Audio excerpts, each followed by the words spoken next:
Sementara itu, konflik tapal batas wilayah Tegal Binangun perbatasan Kota Palembang dan Kabupaten Banyuasin terus menjadi polemik.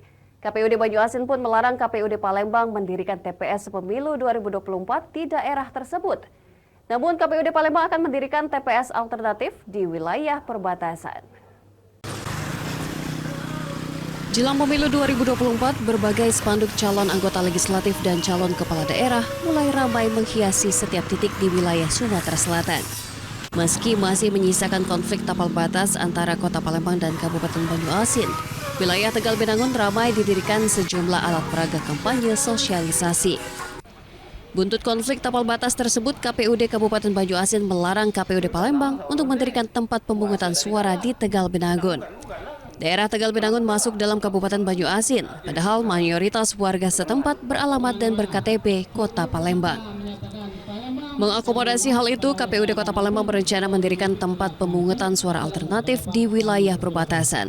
Pihaknya mengaku sudah berkonsultasi dengan KPU RI dan KPUD Provinsi, serta telah melakukan koordinasi dengan PPK dan PPS setempat, termasuk pihak kecamatan dan pihak Polsek setempat.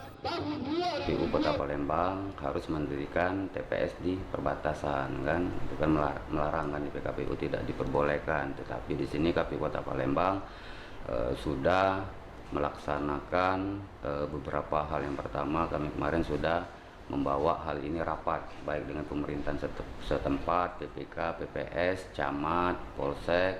Nah, alternatif kami KPU Kota Palembang mendirikan TPS perbatasan. Memastikan agar hak pilih warga pada pemilu 2024 tetap terjaga, KPU Palembang juga akan mensosialisasikan perihal pendirian TPS alternatif yang akan didirikan di wilayah perbatasan kepada masyarakat Tegal Binangun.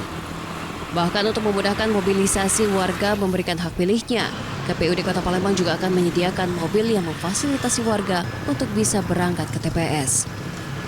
Dari Palembang, Muhammad Riza Valevi, iNews melaporkan.